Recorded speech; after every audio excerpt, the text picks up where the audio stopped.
quando Deus cria o mundo e ali há um embate, há uma divergência. Deus dá uma ordem a Adão e Eva dizendo: não comam desse fruto. Quando Adão e Eva comem da árvore do conhecimento do bem e do mal, automaticamente Deus retira do meio do jardim uma árvore chamada árvore da vida. Logo que o homem peca, tirando a árvore da vida, Deus faz com que o ser humano passe a morrer. Quando a árvore da vida é tirada, Deus coloca a árvore da vida no trono, e a partir de então, todo ser humano, para ter remissão de pecados, obrigatoriamente terá que passar pela morte. Só que quando o homem peca, existem 4 envolvidos nesse primeiro pecado. O primeiro é Adão, e Deus dá um castigo para Adão. A partir de agora você vai comer do suor do seu rosto.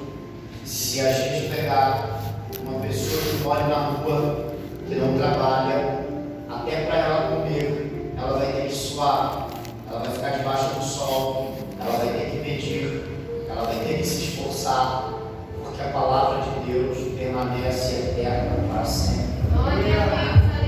Quando a gente olha o segundo envolvido nesse pecado é Eva, a mulher de Adão. E Deus dá um castigo para Eva dizendo: a partir de agora eu vou multiplicar as tuas dores de parto, e o teu desejo será sobre o teu marido, e ele te dominará. As mulheres sabem bem que todos os meses passam pelo ciclo menstrual e sentem cólicas, dores, também na hora de ter filhos, contrações, a bolsa estoura, e se não for parto normal e tentar amenizar a dor, ela vai tomar uma injeção, uma anestesia, e logo depois de dormir será cortada, vai ser cortada 7 camadas da sua pele, a criança sai, será suturada a sua pele, e ela não vai sentir tantas dores a princípio como uma mulher que teve parto normal. Porém, no período de resguardo, ela vai se esquecer, vai se levantar e vai sentir uma fisgada quase que na alma. Ela vai espirrar e parece que as suas entranhas se viram ao contrário. Ela vai ao banheiro e ela vai sentir dores. Ela vai dormir e vai virar, ela vai sentir dores. E um simples esticar e levantar da coluna serão dores horríveis. De qualquer maneira, qualquer mulher sentirá dores, porque a palavra de Deus é eterna e não volta vazia. Depois disso, Deus vai dar 2 sentenças. A primeira é para o animal e a segunda para quem usa o animal. O diabo, vendo que a serpente era das mais astutas animais do campo, ou seja, dos animais que estão no campo, fora do jardim, faz um contrato com a serpente que possui o animal. Possuindo o animal, o diabo passa por entre os querubins na porta do Éden e consegue então dialogar, e o texto bíblico vai dizer que ele seduz Eva. E por conta dessa questão, Deus dará uma sentença, mas como o diabo está incorporado no animal, a sentença virá na pessoa da serpente, mas é não só para a serpente, mas como para quem usa a serpente. Primeira é: você vai rastejar sobre o seu ventre. Logo, a gente tentando provar isso de maneira científica, se você pegar qualquer cobra, qualquer serpente, em qualquer lugar do mundo, e você colocá-la no microscópio, na parte lateral dela, você vai perceber que ela tem células, que são células de patas, encontradas em vários outros animais. Mas todas as células são atrofiadas no seu período de gestação, ou seja, elas naturalmente vão desenvolver, mas no meio do desenvolvimento, a palavra de Deus, que não volta para ele vazia, entra em qualquer serpente sendo gerada no mundo inteiro, atrofia as células, porque a palavra de Deus não volta para ele vazia, ela é eterna e nunca atrás. A quarta sentença não é para a serpente, mas para quem usa a serpente. E agora, a sentença é: você vai comer do pó da terra. E é isso aqui que importa para nós. Porque essa sentença não é para a cobra, não é para a serpente. Porque com certeza você já viu que as cobras comem muitos animais. Mas se você for ao deserto, você vai perceber que existem serpentes que rastejam por baixo da areia. Mas se você pegá-las e abrir a sua boca, você não vai ver um único grão de areia na boca de cobra nenhuma. Você nunca vai ver uma cobra dando bote num barrão. Você nunca vai ver uma cobra comendo terra, comendo areia. Porque esta sentença, ela é figurativa. Por que ela é figurativa? Não é para o animal, mas para quem possui o animal. E quem é que possui o animal? Um ser que na sua origem tem um nome chamado Keruv Mashiach, querubim ungido. Ezequiel capítulo de número 28, a Bíblia diz que ele era um querubim ungido. E veja, a expressão que nós usamos para Jesus como Mashiach, Messias, ungido, separado, também é a mesma expressão utilizada na Bíblia para outro ser chamado diabo. E qual é a diferença de uma expressão de um para o outro?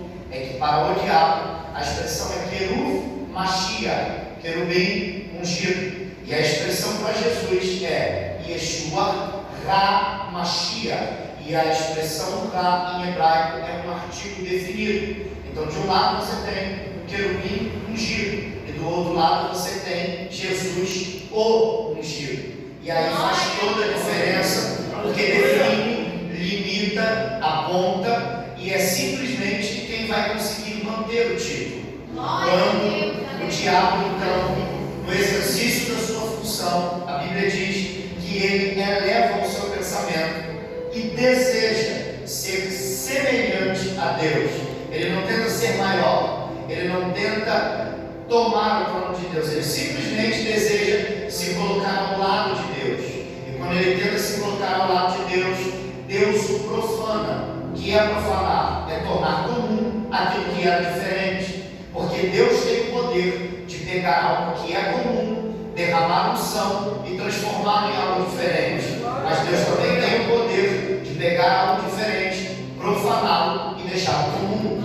Deus tem o poder de fazer isso a hora que quer. Então Deus pega o querubim ungido, o profana, o lança fora, o rebaixa e coloca ele para fora. Mas a questão é, ele perde a unção, mas não a utilidade. E isso aqui vai nos mostrar muita coisa. Porque o mesmo texto vai dizer que ele é o aferidor da medida. Não é aferidor de medida, é aferidor da medida. Aqui no Brasil, a gente tem várias unidades de medida: metro, centímetro, quilômetro, grama, quilo, tonelada. Nós temos várias unidades de medida, mas nós temos no Brasil uma unidade da medida, e isso é um órgão chamado Inmetro. O Inmetro é o aferidor da medida de todas as coisas.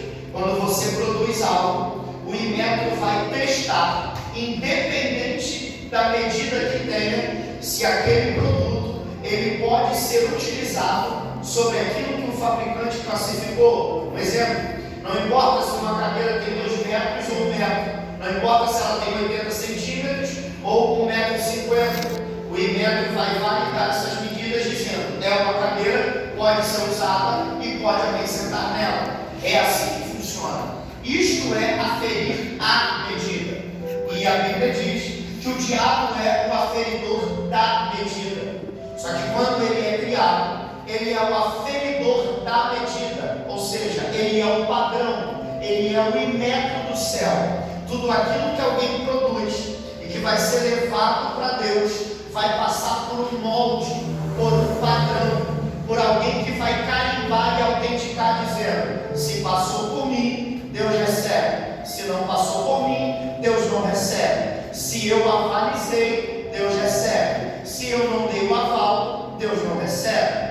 Então tudo aquilo que vem para o trono de Deus, o diabo se coloca do lado, o molde é ele mesmo, e se vier perfeito, vai para Deus, mas se tiver imperfeito, ele mesmo rejeita. E agora? Agora ele é profanado, ele é tirado, mas Deus não tira dele aquilo que ele faz, continua sendo o aferidor da medida. E é por isso que Deus vai liberar essa sentença para ele. E qual é a sentença e o que gira em torno disso? A sentença é simples. Quando Deus cria o homem um boneco de barro e sopra nele o que nós chamamos de verruas rapodas, um sopro de Deus. Quando Deus sopra, enche as narinas do homem, o homem começa a viver, torna-se alma vivente. Quando o homem peca, acontece o que nós chamamos de efeito deletério do pecado. O que é isso?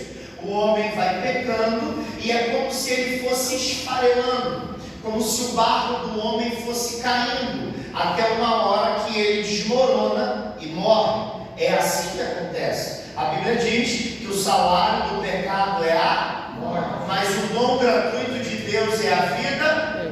Então, enquanto o homem peca, ele vai se desfazendo. E é essa sentença que Deus dá para o diabo: você vai comer do pó da terra. Em outras palavras, Deus estava dizendo para o diabo: a partir de agora, o teu alimento será pecado. Quanto mais a humanidade pecar, mais você vai crescer. É por isso que em Gênesis ele é uma serpente. Mas quando nós lemos o Apocalipse, vai dizer assim: porque o dragão, a antiga serpente. Olha a diferença entre Gênesis e Apocalipse. Se de um lado ele é uma serpente que alguém pode pisar, agora ele foi tão bem alimentado que se tornou um dragão que ninguém consegue combater. Porque a finalidade dele será: faz o homem pecar e se alimenta do pecado. Faz o homem pecar e se alimenta do pecado. Faz o homem pecar e se alimenta do pecado. Então o padrão principal de rotina do diabo é: faça pecar e eu me alimento. E daí então as pessoas alimentam o diabo até uma hora que ele se torna tão grande que as pessoas não conseguem combater isso. De repente alguém começa a beber de maneira involuntária, depois social, depois todo dia, depois é alcoólatra e agora não consegue controlar mais. Alguém começou com um olhar, de repente uma conversa, daqui a pouco um carinho, no final das contas está traindo o seu companheiro ou a sua companheira e agora já se apaixonou por outra pessoa e não consegue mais controlar isso. Alimentou tanto o diabo que ele cresceu e agora não tem domínio. Mas que Deus nos livre disso, porque se depender de nós, aqui na Adebrás, Caraguá, aqui em Brusque, o diabo vai morrer de fome, porque se depender de nós vamos alimentá-lo. É por isso que a Bíblia diz: resistir, pois, ao diabo, e ele fugirá de vós. Você não pode alimentar o diabo o tempo inteiro, você não pode dar força para ele, mas todas as vezes que você rejeita o pecado, rejeita a tentação, você se torna forte. E é aí que Deus faz um cabo de guerra. Glória a Deus. O diabo pecou, você morre e ele cresce. Mas quando a tentação vem, você fecha a porta da tentação, você se torna kadosh, santo, separado, justo, fiel. E quanto mais você se torna santo, mais o diabo enfraquece. Jesus. Aleluia. Poder do teu nome, Jesus. Porque sem santidade ninguém verá a Deus. Aleluia. Então, quanto mais eu não alimento o diabo, mais ele enfraquece e mais eu fortaleço. Glória a Deus. Ok, até aqui tudo bem? Então Deus vai criar alguns rituais. Alguns rituais porque as pessoas vão pecar. Porque a Bíblia diz que todos pecaram. Então Deus vai criar um mecanismo de arrependimento. É óbvio que eu não vou entrar em todos os detalhes aqui, porque senão eu vou até amanhã. Mas eu vou falar de maneira muito rápida.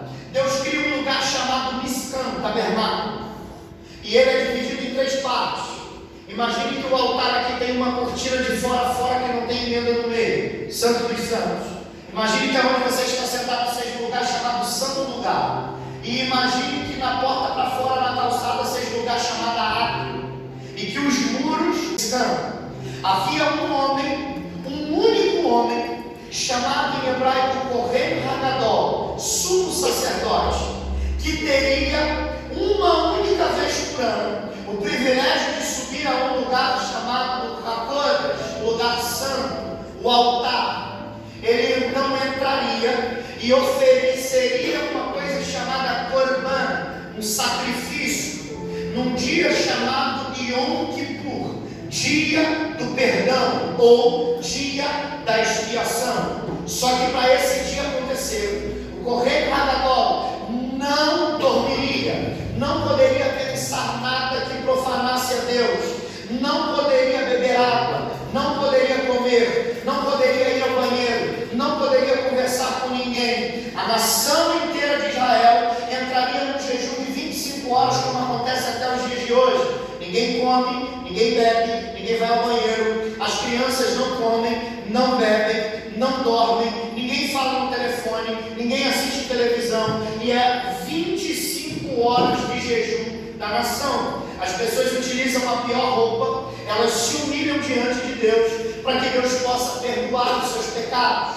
Mas o que é que vai acontecer? Esse ritual acontecia uma única vez ao ano, como acontece até os dias de hoje em Israel, uma única vez no ano. Hoje em dia não se mata mais um animal, mas o ritual inteiro acontece sem que se mate o animal. Nesse dia, o Kohen Hagadol, o sumo sacerdote, entra com uma ovelha para cima do altar, mata um animal pelo pecado dele, mata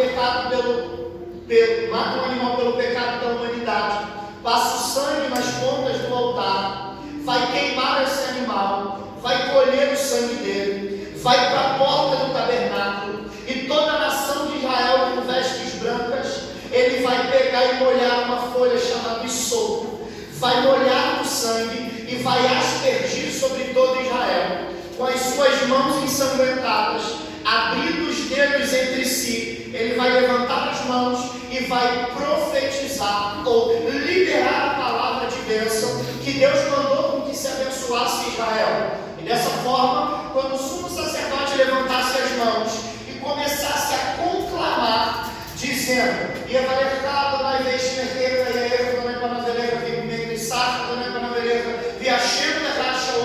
o Senhor te abençoe e te guarde, o Senhor faça resplandecer o seu rosto sobre ti e tenha misericórdia de ti, o Senhor sobre ti levante o seu rosto e te dê a paz.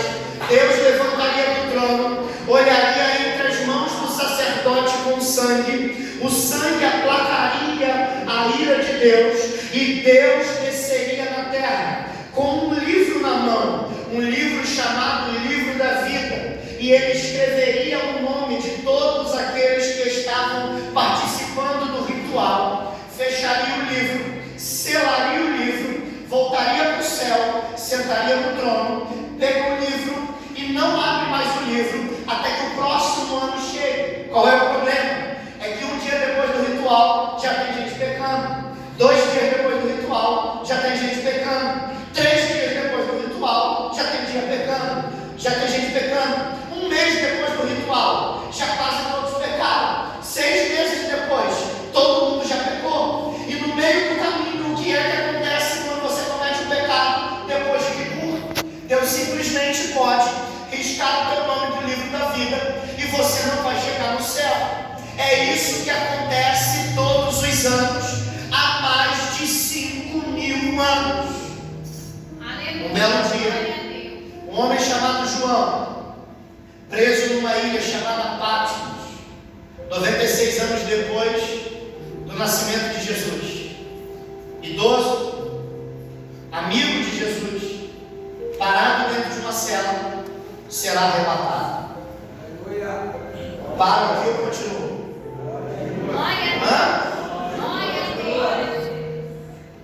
João chega no céu e vai dar uma volta no céu.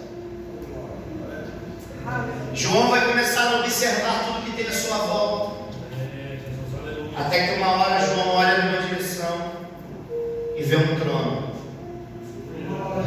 Deus sabe, eu sei que trono é esse. João vê alguém sentado no trono. João olha para a mão dele e vê um livro na mão de quem está sentado no trono. E aí que começam os problemas de João. Porque há um anjo forte parado na beirada do altar, que vai dar um berro no céu. E você imagina que se um anjo matou todos os primogênitos do Egito, imagine um anjo forte o que ele poderia fazer. O anjo dá um brado mais ou menos assim: quem é digno de abrir o livro, de olhar para... Quem se atreve a tentar subir aqui? E começa uma afronta no céu. Não é quem está sentado com o livro, é quem está guardando a beirada do altar. Glória a Deus, aleluia. Louvado seja Deus. João olha para um lado, olha para o outro, e como um bom mirro, como um bom judeu, João começa a lembrar de algumas coisas. João começa a lembrar de que todo mundo pecou. João começa a lembrar de que todo mundo falhou entre um ritual de Kippur e outro. João começa a lembrar de que nem todos, muitas pessoas nem sabem desse ritual. João começa a se lembrar do que acontece. E o que é que acontece? Tem um aferidor da medida, lembra dele? Aí Deus desce na terra, pega o livro. Ninguém sabe que dia Deus vai visitar a tua história, mas Ele visita. Só que quando Deus abre o livro e diz: vou colocar o nome do Felipe, o aferidor da medida se apresenta e diz: opa, cheguei. Eu e o Felipe estamos bem parecidos, viu? Somos semelhantes. E se o Senhor deu para mim condenação eterna, tem que dar para Ele também, porque Tu és justo e não pode negar-se a si mesmo. E aí Deus é obrigado a arriscar o nome no livro da vida. Ele mentiu, eu também minto. Inferno para ele. Eu faço as pessoas adulterarem e ele também, risco o nome dele. Eu roubo e ele também, risco o nome dele. E dessa forma, todas as pessoas que Deus tenta colocar o nome no livro da vida, o aferidor da medida se apresenta do lado e diz assim: ele não pode, porque nós somos semelhantes. João olha para um lado, olha para o outro e diz: já sei, eu vou pedir alguém para pegar o livro, porque eu vou escrever o nome de todo mundo lá. Só que João começa a parar as pessoas que estão no céu. Os serafins estão voando, João pega um deles, e na corrida eles estão virando um para o outro, dizendo: Kadosh, Kadosh, Kadosh, Adonai Melech Elohim Tzedekut Baruch Atah. E quando eles começam a falar um para o outro: Santo, Santo, Santo é o Senhor, toda a terra está cheia da sua glória, bendito é o teu nome. Quando eles começam a dizer: epa, o que foi? Você consegue voar lá e pegar o livro para mim, João? Eu não posso. João corre e pega um querubim que tem rodas que os acompanham, coberto de olhos por dentro e por fora, e vai dizer assim: ei, querubim, você estava na arca da aliança, você estava guardando o jardim do Éden, vocês são fortes, eu sei que são. Pega o livro para mim, por favor, João. Nós não podemos pegar o livro. João pega. O arcanjo diz assim: Miguel, quem é igual a Deus? Você é uma criatura criada pela boca do próprio Deus. Pega, por favor, o livro para mim, João. Eu não posso pegar o livro não, João. João pega um anjo forte e diz: ei, você é um anjo forte, já está na beirada do altar, corre lá no ouvidinho dele, pega o livro para mim. João, eu não sou digno nem de olhar para esse livro, não posso pegar. O desespero toma conta de João. João desce do céu e vem para a terra. João começa a perguntar aos reis: ei, rei de Tiro e de Sidom, tem como pegar o livro? Não tenho. Imperador de Roma, tem como pegar o livro? Não tenho. Mas você é descendente de César, não dá para pegar o livro? Não tenho como pegar, João. João procura governadores, senadores da república, mas ninguém pode pegar o livro. Herodes não pode,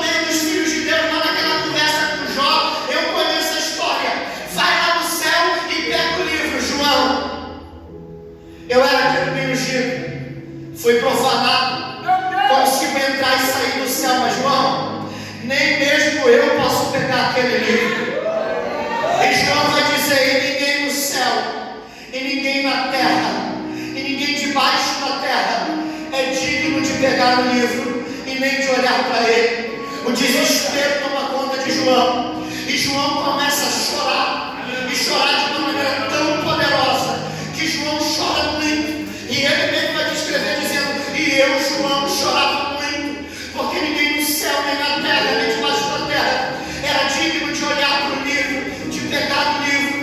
Então João começa a chorar de maneira muito profunda. No céu, um velhinho de cabeça branca sentado no trono, com coroa na cabeça, levanta do trono, vem andando em direção a João e diz: João, meu filho, limpa as lágrimas, não chora, João. Eu fico imaginando João dizendo: como que não chora? Os meus amigos vão tudo perecer, minha família vai tudo ser destruída, todo mundo que eu conheço vai morrer, e ninguém tem salvação, ninguém vai conseguir colocar o pé aqui onde eu estou, e como é que eu vou ficar tranquilo? João, você é um irmão, você é um judeu. Qual é o homem mais importante para a nação? Davi Ramé, o rei Davi. O rei Davi deu fruto bom? Sim.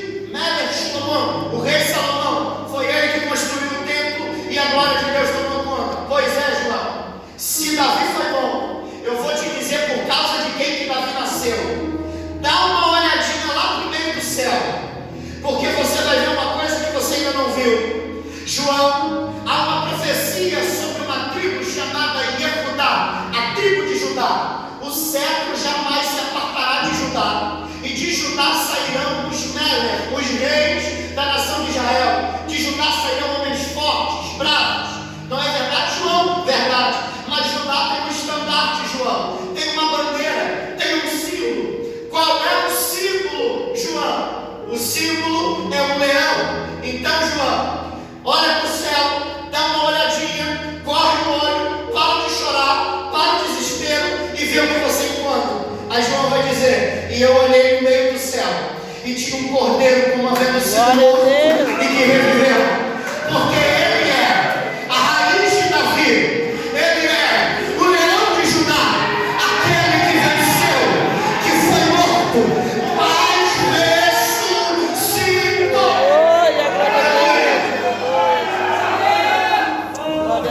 Quando João olha para aquilo, ele levanta no meio do céu e vem andando na direção de João. Quando ele vem andando na direção de João, ele passa por João, sobe o altar, vem na destra do que está sentado e pega o livro. Quando ele pega o livro, o céu inteiro entende o que está acontecendo. O céu vai trocar a música que canta. Quando ele pega o livro, o céu já entendeu tudo como vai funcionar. Por quê? Porque quando ele abre o livro, ele vê que lá não tem nome. Quando ele abre o livro, ele percebe que Deus vai visitar as pessoas na terra. O diabo vai se colocar do lado e vai dizer: risca o nome, não pode colocar o nome, porque ele é semelhante a mim. Mas do outro lado, ele com o livro na mão vai dizer: mas eu morri de maneira injusta, e porque eu morri de maneira injusta, eu tenho direito a colocar dois nomes aí. Coloca o meu e coloca o deles.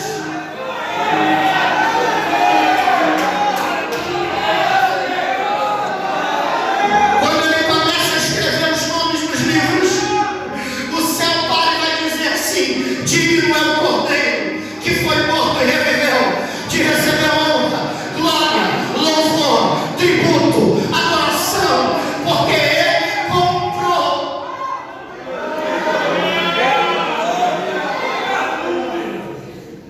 Agora o céu vai dizer a moeda de troca. Eu vou te explicar e eu juro que se você não der glória, eu nunca mais volto para pregar. O céu diz assim: a moeda de compra foi o seu sangue. Quando eu e você nascemos, fizeram um teste chamado teste do pezinho, e lá foram descobrir duas informações muito importantes do nosso sangue. A primeira informação é o nosso tipo sanguíneo, e a segunda informação importante é o fator RH. São os tipos sanguíneos. E também, junto com essa informação, tem o fator RH, ele pode ser positivo ou negativo. O que é essa informação? É a forma com que o sangue trabalha quando você se corta. Mais ou menos se o seu sangue tem uma substância chamada aglutinogênio, ele é positivo. Se ele não tem, ele é negativo. Isto aqui pode causar a sua morte ou a sua vida. Por quê? Porque independente do tipo, o fator RH pode matar ou não você quando você recebe outro sangue. Um exemplo, meu sangue é O positivo. Se eu pegar um sangue O negativo e colocar na minha veia, o meu sangue positivo transformará o sangue negativo em positivo. Isso quer dizer que, quando eu me cortar, o meu sangue vai liberar uma informação nas minhas hemácias, numa parte do meu sangue, e na hora do corte, elas vão começar a se juntar, e se juntando elas vão parar, vão coagular, secar e vão cicatrizar no lugar aonde eu fui ferido. O sangue que não tem aglutinogênio, quando a pessoa se corta, as hemácias param exatamente onde estão, até que sequem, para que coagulem. São duas formas diferentes de trabalhar. O problema não está nas formas de trabalhar, e sim quando eu misturo os sangues. Por quê? Porque se eu tenho sangue O positivo e recebo sangue O negativo, o meu sangue faz as hemácias que não têm essa substância funcionarem da maneira que o meu sangue funciona. Ou seja, se numa vez eu estou recebendo sangue O negativo e eu me corto, as minhas em sangue positivo, porque isso é um fator que opera no meu sangue. Agora, se eu pegar o meu sangue positivo e colocar na veia de alguém que tem sangue O negativo, o meu sangue vai começar a puxar as hemácias de todos os lugares do corpo da pessoa, e o sangue dela vai petrificar,